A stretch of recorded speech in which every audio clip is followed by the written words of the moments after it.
Себеби былтыр 18-жылы КТРК биз тарттык, Акшола сериалын тарттык, 23 бөлүктөн турган сериалды деп элге көргөзгөнүн бардык көрүүчүлөр билет, эл күбө.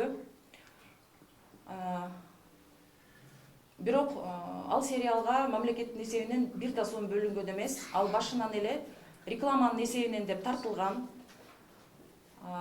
Бирок коомдук биринчи каналдын рекламаны иштетүү саясатын буга чейин мен билбептирмин. Көрсө, коомдук биринчи каналдын рекламалык мүнөттөрүн айрым жеке менчик рекламалык компаниялар дүң баада сатып алат экен дагы. Андан соң алар аны өздөрү каалаган баада сатып, аны иштетишет экен. Ошентип биздин сериалдын эксклюзивдик укугу Квасар деген рекламалык компанияга берилди. Бирок ал компания башында гана бир бөлүгүн төлөп, андан соң калганын төлөбөй калтырып койду. Эксклюзивдик укукту алгандан кийин келишим боюнча 3 бөлүк менен өзлөрүнүн милдеттерин аткарып бүтүш керек эле. Алар болсо КТРди каалагандай бийлейт экен. КТР болсо аларга талап кое албайт экен. Мен ошол нерсени азыркы ген директор Жайнак Үсен уулу 7 ай мурун КТРКга жетекчи болуп келгенде дагы баарын түшүндүрүп айтып, сериалдын жагдайын түшүндүргөм. Себеби ошол кезге убакыт мөөнөтү жеткен болчу. Сериалдын каражатын эгер рекламный компаниядан КТРК талап кыла албаса, КТРК өзү каржылаш керек болчу. Эмнегедир Жайнак Үсен уулу буга да кайдыгер карады. Бул маселени чечкен жок. Көрсө, Акшола сериалын Азаттык медиасы Акшола тууралуу атайын макала жазган. Ал жерде $250,000 бөлүнгөн деген жалган маалыматты Азаттык жазган. Мен Азаттыкка байланышкам. Ал материалды Альбина Сулайманова деген кабарчы кыз жазган. Ал кызга чалып, силер жөнгөн асмандан алып жаза бересиңер деп кайрылгам. Бирок КТРКда мага кысым болгон, сен унчукпайсың, эмне КТРди айтып атасың дегендиктен мен ошол кезде Азаттыкка эч кандай чара көргөн эмесмин.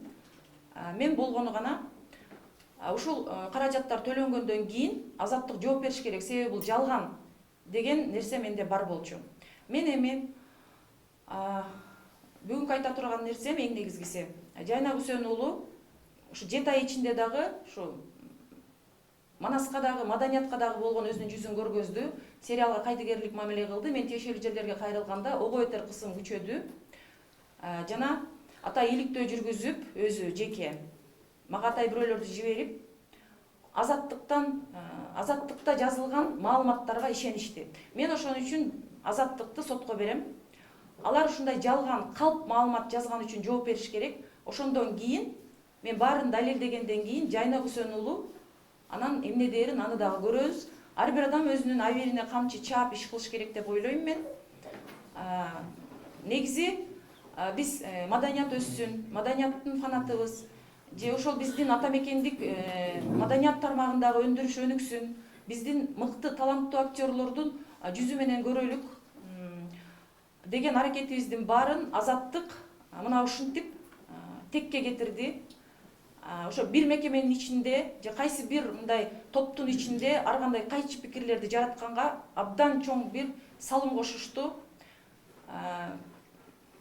Андан сырткары бул жакта рекламаны иштетүүдө жана сериал тармагын өнүктүрүүдө коомдук биринчи каналда жакшы системага салынбаган аз келгенсип, ушул кыргыз сериалы өнүксүн дегенге жан тартпагандарына мен өз көзүм менен көрдүм. Себеби учурда казак жана түрк сериалдары арзыбаган акчага алынып келинип, кайсы бир жеке менчик рекламалык компаниялардын ишмердүүлүгү менен бизнес болууда. Эмне үчүн биз коңшу мамлекеттердин маданиятына сугарылып, ошол жактын гана сериал кинолорун көрүп отура беришибиз керек. Эгер бизде колубузда мүмкүнчүлүк турса, аны башкаларга берип коюп, түздөн түз өзүнүн жетекчилик же кайсы бир адистик милдетин аткарбаган адамдардын айынан башкалар жапа чегиш керек. Же ишине доо кетип, же аброюна шек кетиш керек. Мен ошон үчүн сөзүмдү жыйынтыктап айткым келип атат. Азаттыкты сотко берип, Жайнак Үсен уулу мына ушул маданиятка кылган кыянаттыгына жооп беришин талап кылам.